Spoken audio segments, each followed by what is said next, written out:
Bien, alors comme promis, une petite vidéo pour revenir sur ce travail-ci qu'on a fait au cours. Donc je rappelle le but, l'objectif de ceci, c'est de repasser en revue les principaux éléments techniques. Donc c'est vraiment pas un modèle à suivre, mais c'est vraiment pour mettre en pratique les différentes choses qu'on a vues au cours, en tout cas du point de vue de la technique InDesign. C'est vraiment la base, mais on va reparler des gabarits, des styles de caractère, de l'import d'images, de texte, etc. Je vais essayer de la faire pas trop longue, mais voilà, on va commencer au début. Donc, je vais créer mon nouveau document ici. Donc, je rappelle sur la page ici du cours, export et assemblage, eh bien, on a les différentes choses. Alors peut-être qu'il manque l'une ou l'autre chose, mais en gros, on a tout ce qu'on a besoin ici. Comme information pour les grilles, les marges, etc. Pour les styles de paragraphes et tout et tout. Et vous avez ici le lien matière première exercice qui, si vous le téléchargez, vous téléchargera ici un zip, donc un fichier compressé que vous allez décompresser et dans lequel vous trouverez les différentes images. Bon, on a vu au cours que celle-ci notamment n'est pas de qualité suffisante, mais on va faire comme si. Dans ce cas-ci, vous avez le PDF qui est vraiment juste pour information, pour ça vous avez un œil sur le texte de manière un petit peu plus lisible que celui-ci. Ceci, c'est un fichier texte brut, RTF, et c'est ceci que vous allez amener dans InDesign. Donc ça, c'est juste pour info. Je pourrais le supprimer pour éviter la confusion. Enfin bon, il est dans le dossier, donc vous le trouverez. Alors, je vais donner ici un titre à mon document, je vais l'appeler ZanCan. Donc il s'agit bien d'un format A4 210 sur 297 de 4 pages en vis-à-vis.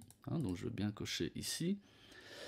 Et je pensais, je ne sais plus qui m'avait prévenu au cours qu'on pouvait aussi, pour l'avoir directement avec les deux pages, pour avoir les deux planches et ne pas avoir la couverture et la quatrième de couverture, directement cocher ceci, bloc de texte principal à partir de la page 2. Vous verrez un petit peu dans 2 minutes le résultat. Colonne, on va laisser une colonne avec une gouttière, peu importe puisqu'on n'en a qu'une. Les marges, pour ceci, on va laisser 15 mm partout. Je rappelle, le petit fond, c'est la marge qui est vers le pli, vers le fond du document. Et le grand fond, c'est la marge qui est à l'extérieur, ici, à droite. Le fond perdu, il nous en faut un. Vous mettez 3 ou 4 mm, peu importe. Je pense que j'ai mis 3. Link block, on laisse comme ça à 0. On n'en a pas besoin. Et on va créer notre document et obtenir ceci. Voilà, ça je vais descendre. Donc vous voyez ici, je n'ai pas la petite page de couverture et puis la quatrième de couverture qui sont solitaires comme ça au début et à la fin.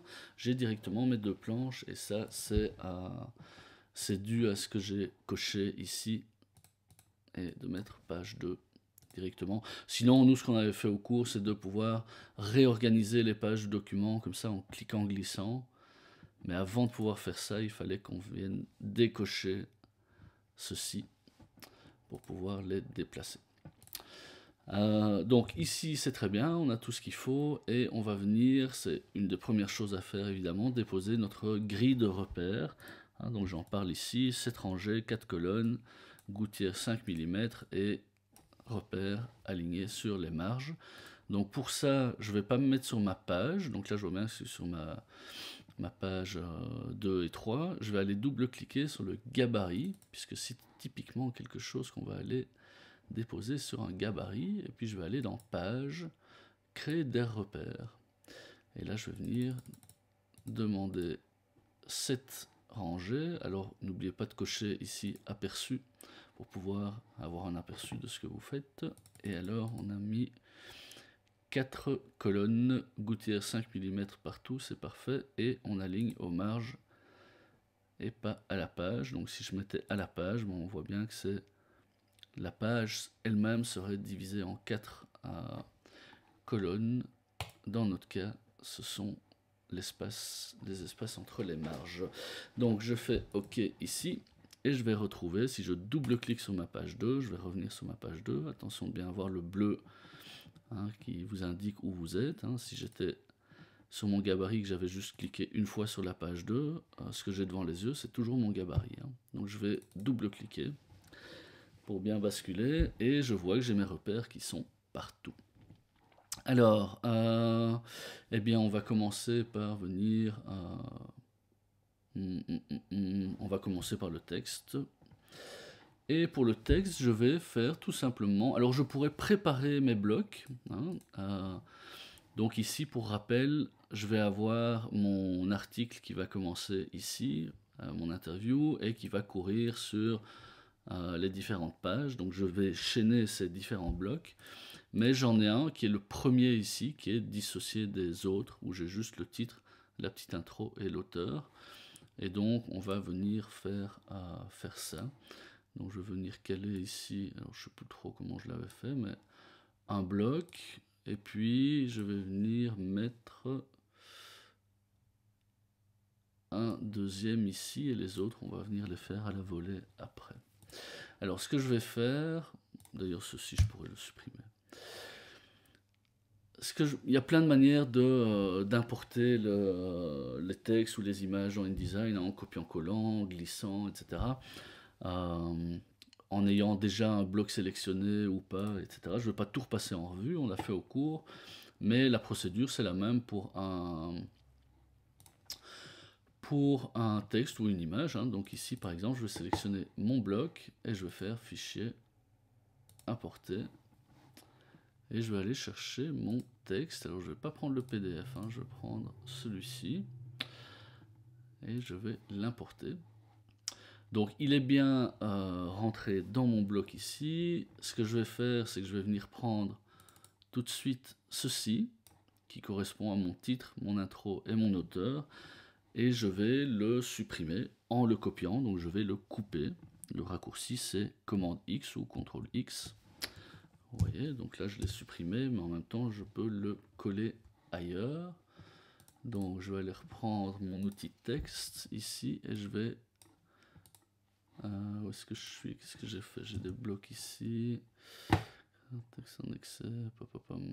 Qu'est-ce qu'il me met? Oui, quoi? J'ai pas besoin de ces blocs là moi. Donc je prends mon outil texte et je viens cliquer glisser ici pour déposer mon autre texte. Donc j'ai bien ces 3 paragraphes, puisqu'il s'agit bien de 3 paragraphes qui sont dissociés du reste. On va s'en occuper après quand on va travailler les styles. Et alors ceci, eh bien, on retrouve ce petit carré rouge qui nous indique qu'on a du texte en excès. Alors on y verra plus clair quand on aura appliqué nos styles de paragraphes avec nos questions, etc. Mais ici, je peux déjà mettre en place différents blocs en venant cliquer sur ce petit bloc. Mon curseur, il se charge de texte et je viens le déposer tout simplement ici dans mon document. On voit que ça ne suffit pas, j'en ai encore ici. C'est très bien puisque c'est prévu et on va venir déposer un dernier bloc. Je crois que je l'avais mis que jusque là. Ok, donc pour rappel, ces blocs sont chaînés. Donc si je clique sur le premier et que je fais affichage extra, afficher le chaînage du texte, eh bien je vais visualiser le chemin que va faire mon texte. Et évidemment, si je crée des nouveaux paragraphes ici, le texte va courir dans les 3 blocs. Donc pour rappel, ici on va pas faire ceci, quand on va avoir de l'espace, tout ça, ça va être des paramètres des styles de paragraphes. On va jamais venir modifier notre texte ici en haut pour le mettre gras ou peu importe ce qu'on veut faire avec. On va faire tout via les styles de paragraphes et styles de caractères. Donc on va aller chercher cette fenêtre ici, style de paragraphe. Si vous ne l'avez pas, vous allez dans fenêtre, style de paragraphe. La chercher. On y a déjà un paragraphe standard, donc nous ce qu'on va faire c'est qu'on va aller modifier déjà ce paragraphe standard qui est celui qui est appliqué sur tous mes blocs. Donc je vais double cliquer dessus et la première chose qu'on va faire c'est venir modifier cette police et venir voir, tiens, qu'est-ce qu'on nous a indiqué comme police, c'est Baskerville. Alors, si vous ne l'avez pas sur votre ordinateur, ben, prenez une autre, vous trouverez sur Google Fonts par exemple, Libre Baskerville, ce ne sera pas exactement la même, etc. Essayez de vous approcher le plus de notre modèle, et mais c'est pas très grave si c'est pas exactement la même chose. Alors, je vais mettre mon corps à 10, mon interligne à 12 comme prévu, et je fais OK. Ok, donc ça c'est pour mon texte que j'ai ici, pour les réponses dans mon article. Déjà, c'est bon. Ce que je vous avais dit aussi, c'est de rajouter, où est-ce que je l'ai mis? Tac, pour le texte, un petit espace après les paragraphes de 2 mm. Alors pour ça, je vais aller remodifier ce style. Et je vais aller ici dans retrait et espacement. Et là, vous aurez espace avant, espace après, le retrait à gauche, à droite, etc. Les alignements aussi, hein, tout ce qui est justification de texte et tout. Donc ici, on veut un petit espace après de 2 mm. Alors cochez bien aperçu ici pour voir déjà ce que ça donne. Au passage, on voit que j'ai des petits astérix ici qu'on peut supprimer. Ça, c'est une erreur de ma part. Et ça, c'est notre style de paragraphe. Donc, ça, c'est pour une chose. Maintenant, on va faire les questions. Alors, les questions, je viens mettre mon curseur dans une question. Je viens créer ici un nouveau style. Je double-clique. Je l'appelle question. Et je viens demander... On suit les indications que je vous ai données. Hein. Je crois que c'était de mettre en bold. Voilà, et de rajouter un petit espace avant de 3 mm ici. Je crois que c'était tout pour les questions, voilà. Et donc pour ça, il suffit que maintenant je mette mon curseur dans un paragraphe qui doit être une question, et je clique ici sur question. Je ne sais pas où sont toutes les autres, voilà.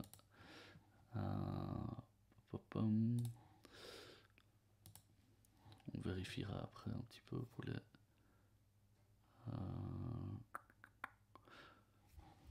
on regardera sur le modèle un petit peu celle qui manque. L'intérêt ici évidemment c'est que si je veux que mes questions soient rouges, ben, je n'aurai plus qu'à venir modifier le style de paragraphe et vous verrez qu'elles sont toutes modifiées. C'est évidemment ça l'intérêt de la chose.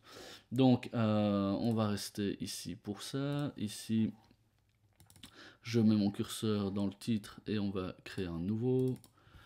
De nouveau qu'on va appeler titre. Et là, si ma mémoire est bonne, on avait une taille de 37 points et on était en bold italique, c'est possible, je crois. Voilà. Et qu'est-ce qu'on avait d'autre? Pas de césure. Alors pas de césure, je crois que c'est déjà le cas ici chez moi, mais c'est ce qui empêche de couper un mot, hein, donc avec ces petits tirets. Et donc vous allez trouver ça ici. Et normalement, c'est possible que chez vous, ce soit coché, comme ça, vous voyez ici. Et donc, pour supprimer les césures, on décoche ici ceci. Donc ça, c'est bon. Et maintenant, on va s'occuper de l'intro. Alors, je mets mon curseur dans l'autre paragraphe. On va l'appeler introduction. Et qu'est-ce qu'on avait dit? 14 points. Tac. Je fais que remplir les petites cases. Hein. Et espace avant, 5 mm. Ok. On voit ici hein, que je déborde de mon bloc. Hein, donc on va ici le descendre un peu plus bas. Voilà. Et l'auteur ici, on voit toujours que la base c'est paragraphe standard. Hein, je repars chaque fois des paramètres de celui-là. Et je vais mettre ici, c'est quoi? C'est la même taille, sauf que c'est bold et couleur et sévère. Ah, qu'est-ce que j'ai fait? Alors, annuler. Attention. Je mets mon curseur ici. Je vais appliquer mon style de paragraphe 1, que je vais appeler auteur. Qu'est-ce qu'on a dit? C'était bold et j'ai dû faire une fausse manip. Je laisserai ça dans la vidéo.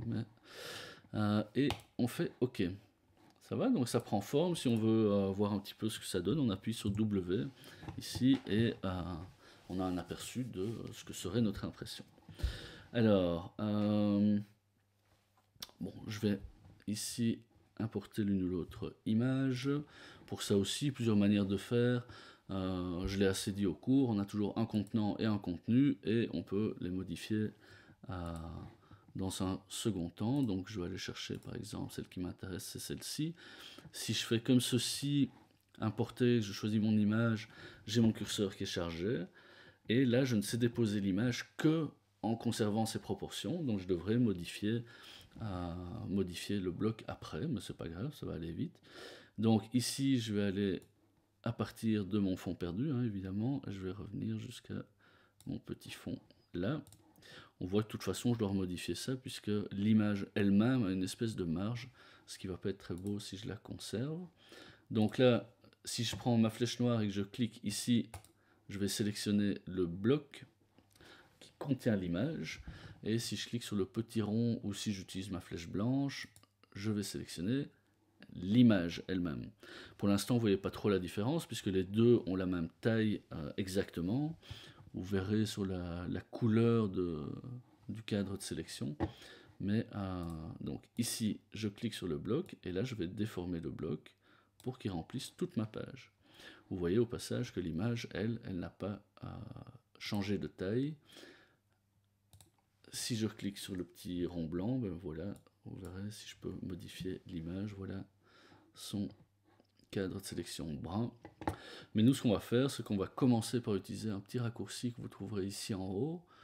Vous vous souvenez des options d'ajustement de l'image au bloc pour remplir le bloc proportionnellement en un clic. Si jamais vous n'avez pas ces petites icônes parce que vous êtes dans une autre interface ou quoi, vous trouverez ça en faisant un clic droit sur le bloc et en allant chercher les options d'ajustement ici.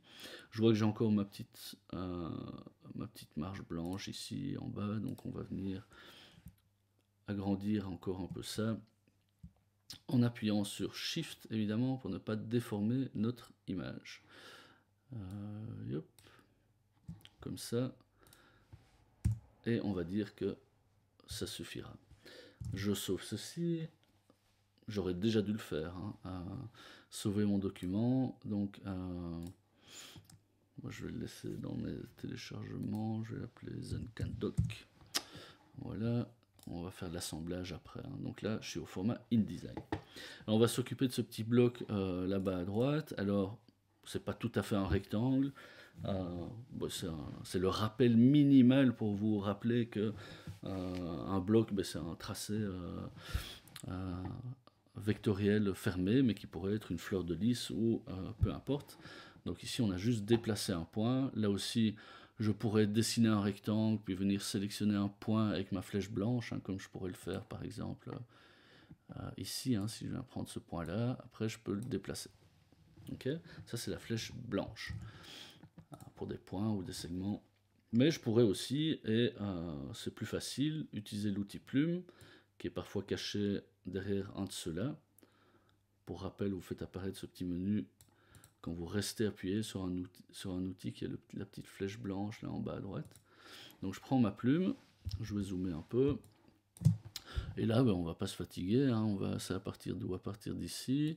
Je clique, là j'appuie sur Shift pour bien descendre à la verticale. Puis je vais mettre un point qui est, je crois, ici quelque part. Puis qui est ici quelque part. Et puis on va fermer. Ok, donc là j'ai dessiné un bloc tout simplement et je vais le laisser sélectionner. Je vais faire importer. Je vais chercher mon portrait. Je vais l'amener dedans.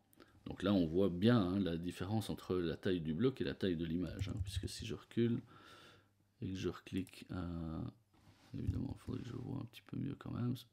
Sur le petit rond, voilà la taille de l'image par rapport au bloc. Donc en un clic, comme avant, on va remplir le bloc comme ceci. Ce sera plus facile de partir de là pour pouvoir, toujours en appuyant sur Shift, modifier la taille de cette image et la déplacer dans sa petite fenêtre pour que ça corresponde plus ou moins à ce qu'on a sur notre modèle. Voilà qui est fait.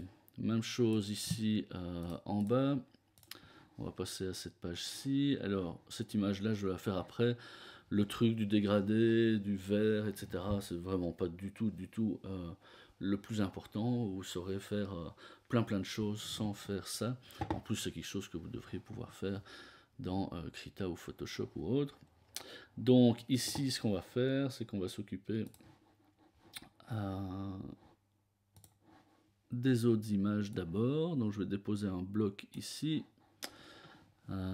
Et notre autre bloc ici, c'est une ellipse. Donc je vais prendre l'outil bloc elliptique, qui est plus ou moins comme ça, on va dire. Okay. Donc je dessine déjà les deux blocs, comme ça je vous remontre cette autre manière d'importer des images. Donc là je désélectionne tout, je clique ici en dehors, et puis je vais faire importer, et là je vais aller chercher, c'est laquelle? C'est celle-là je pense, et celle-ci, ou celle-là? Ouais, celle-là. Donc là j'appuie sur commande hein, quand je sélectionne plusieurs choses comme ça.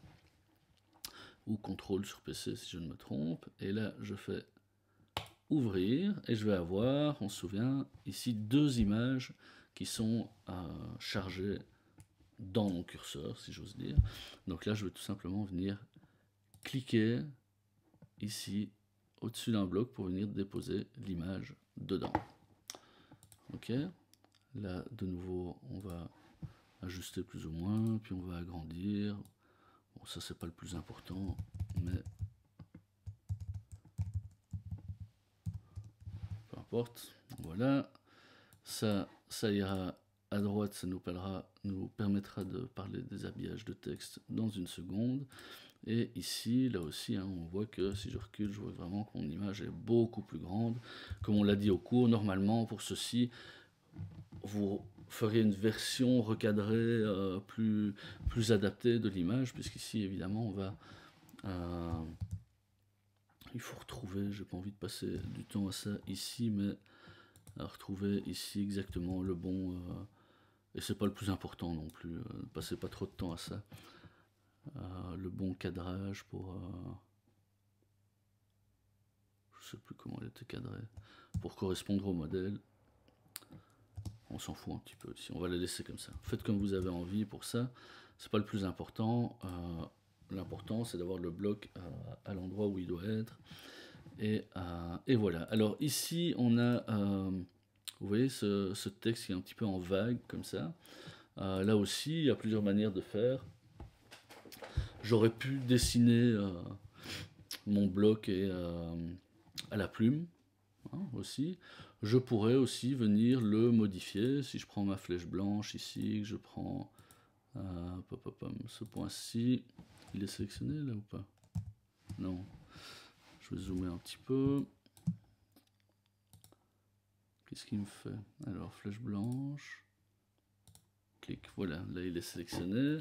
Je vais l'amener un peu plus haut. Tac, tac, tac, comme ça.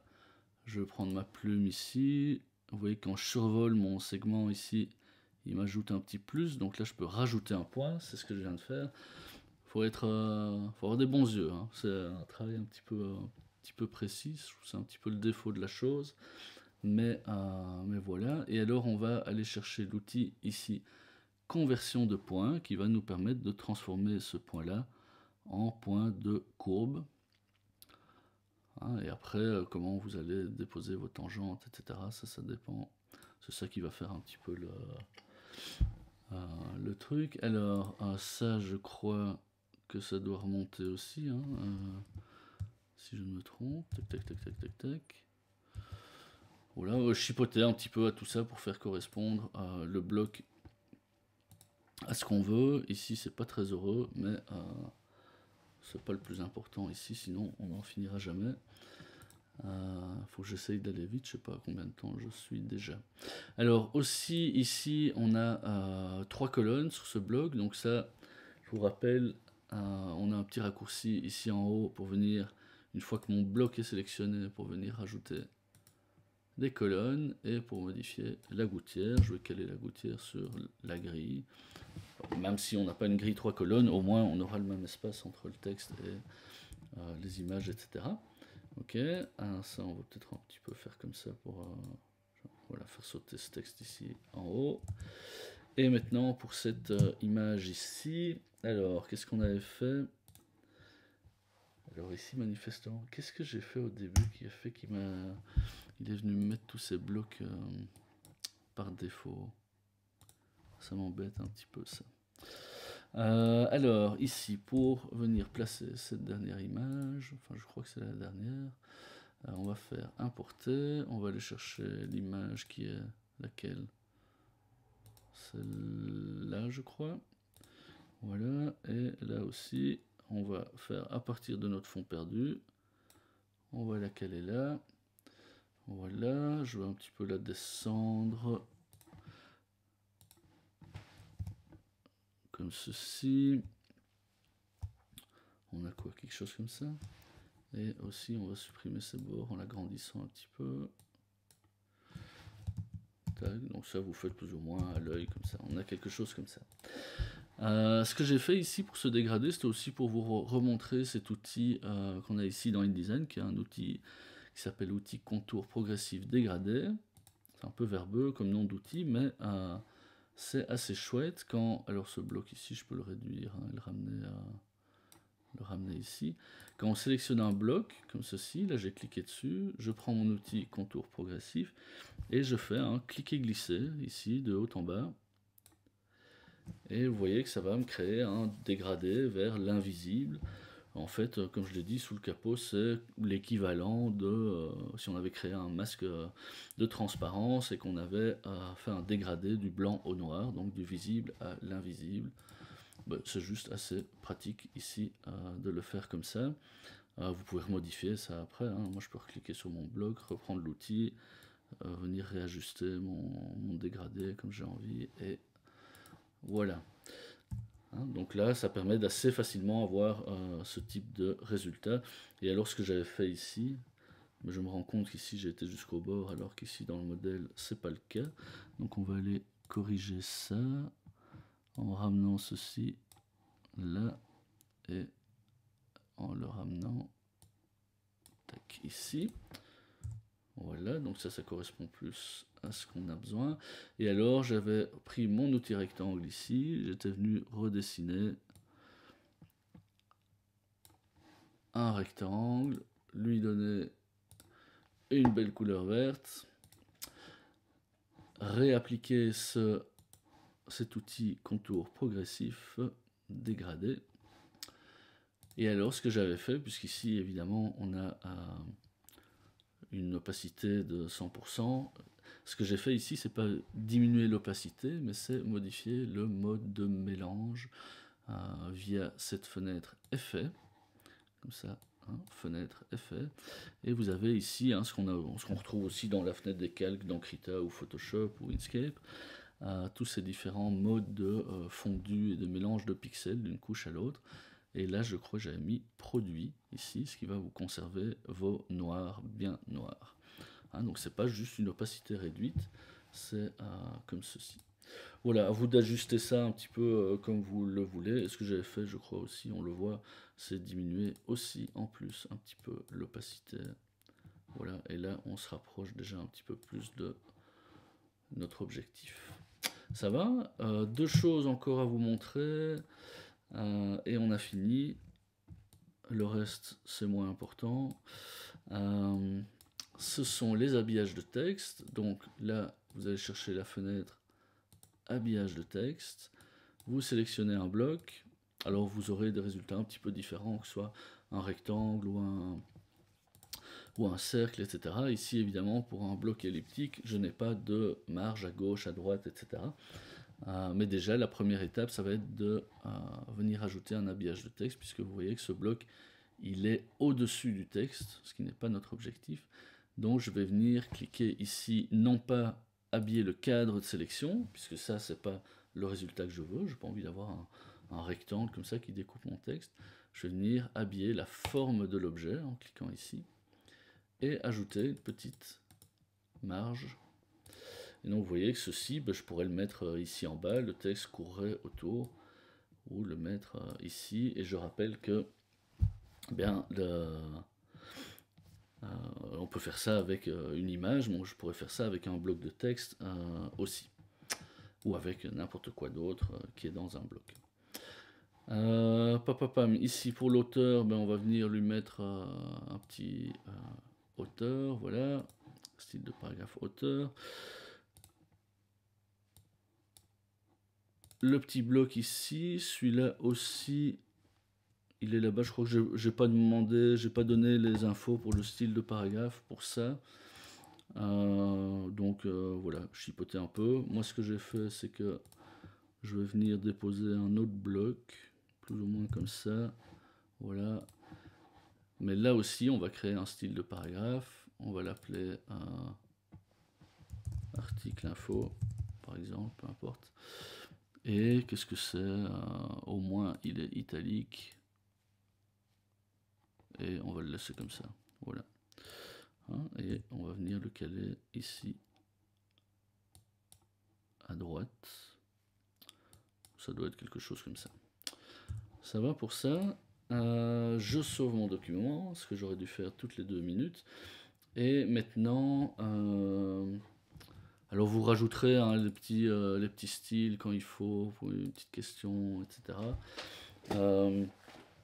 Et ici, je vais juste vous remontrer pour la pagination automatique. La pagination automatique sont ces petits numéros de page qu'on a en dessous de chaque page. Et ça, petit rappel, c'est quelque chose qu'on va aller ajouter sur notre gabarit. Je prends mon outil texte. Et je crois que je ne vous ai pas donné de style de caractère pour la pagination automatique aussi. Mais donc je vais cliquer ici et je vais écrire, qu'est-ce que j'ai écrit? P, et puis le numéro de page. Donc là, j'écris P. Et puis mon curseur il est toujours en train de clignoter dans mon bloc. Je fais texte, insérer un caractère spécial, marque, numéro de page active. Voilà, le petit chemin à retenir. Le raccourci ici, il n'est pas plus simple, donc enfin vous retenez ce que vous voulez. Une fois que je fais ça, je vais avoir le numéro de référence, comment on appelle ça, le préfixe de référence du gabarit. Et je vais venir me taper ici, non, on va se taper ici en bas. Voilà, et je vais venir l'amener ici à droite. Aussi. Et je vais créer un nouveau petit style. J'aurais dû déjà le faire. Petit style de paragraphe, je vais appeler pagination. Et vous allez voir pourquoi. Je vais faire OK. Ce paragraphe là, je vais aussi lui donner le style pagination. Pourquoi? Parce que c'est aussi quelque chose que peut-être un jour j'aurai envie de faire évoluer, changer la couleur ou autre pour ces pages. Et ici je vais modifier l'alignement. Vous voyez qu'ici on est aligné à gauche, ce qui me pose un problème sur ma page de droite. Donc ce que je vais faire, c'est que je vais aller dans pagination, retrait et espacement, et au lieu d'aligner à gauche, comme c'est mis ici, je vais aligner à l'opposé du dos. Le dos c'est ici, c'est le pli. Et donc sur ma page de gauche, ce sera aligné à gauche, mais sur ma page de droite, ça va être aligné à droite. Voilà, on fait comme ça. Et normalement, si je vais sur ma page 2, 3, voilà, ici, eh bien, je vais avoir mes numéros de page qui vont être notés. Alors, vous les mettrez un petit peu à un meilleur endroit que moi. On va peut-être les remonter un petit peu. Ce sera plus heureux. Voilà. Voilà, ils sont là les blocs qui m'embêtent. Pas envie d'avoir ces blocs par défaut, ils ne m'intéressent pas. Alors, là on est plus ou moins au bout. Si j'ai oublié des choses, tant pis. J'ai pas fignolé, mais on a un petit peu tout parcouru. La chose ici qui reste, qui est très très importante, c'est effectivement de créer un assemblage, puisque ça, on l'a vu, c'est ce que vous devrez aussi me rendre. Donc je vais faire fichier, assemblage. Là, vérifiez bien que on n'ait aucune image manquante, aucune police manquante, etc. Et on va cliquer sur assemblage. Il me dit bien que je suis censé enregistrer ma compo avant d'assembler, donc je fais enregistrer. Et là aussi, si j'avais du texte en excès sur une page ou autre, j'aurais eu une alerte et je devrais faire annuler, aller faire ma correction et puis relancer l'assemblage. Donc l'assemblage, il va créer un dossier, donc c'est pour ça qu'il me propose ce nom, dossier Zancan-Doc. Moi je vais l'appeler Zancan assemblage, par exemple. Je vais le mettre ça aussi dans mes téléchargements. Veillez à bien avoir, ça c'est les éléments cochés par défaut, hein, donc d'intégrer les polices, les graphiques liés seront toutes vos images, les liens graphiques dans l'assemblage, je ne sais pas très bien à quoi ça correspond, mais laissez-le là. Le fichier IDML, c'est un fichier qui sera compatible avec des versions antérieures d'InDesign, donc ça c'est important de l'avoir. Et le PDF pour l'impression, il y est là aussi en qualité supérieure, donc tout ça c'est par défaut, mais veillez à avoir tout ça. Et on va créer notre assemblage, enfin c'est InDesign qui va le faire. Voilà, il me dit que le PDF ça a généré un avertissement. Bon, on verra bien pourquoi. À mon avis c'est pour la transparence de l'image, etc. ici. Alors, allons voir ce qu'il nous a fait. Il nous a fait un dossier assemblage avec notre fichier InDesign, notre PDF ici avec nos différentes pages, le fichier IDML, le dossier links avec toutes les images utilisées et les polices de caractères nécessaires. Ok. Ceci, vous le zippez, clic droit, compresser, ou bien ajouter à l'archive, etc. Sur Windows, je ne sais plus très bien ce qui est mis. Et ce fichier zip, vous me l'envoyez, vous le déposez dans le drive. Voilà, j'ai été vite, j'ai peut-être oublié l'une ou l'autre chose, mais au moins je suis repassé un petit peu à travers les différentes choses pour obtenir quelque chose qui s'approche en tout cas assez bien du modèle qu'on avait ici, et c'est un petit peu l'objectif. Je ne sais pas combien de temps ça a duré tout ça, mais 37 minutes, c'est beaucoup trop, mais bon, voilà. Courage, je ne vais pas reparler ici, je voulais le faire pour le travail de fin de Quadri, mais sinon je vais avoir une vidéo d'1 heure, ça va être trop. Bon travail.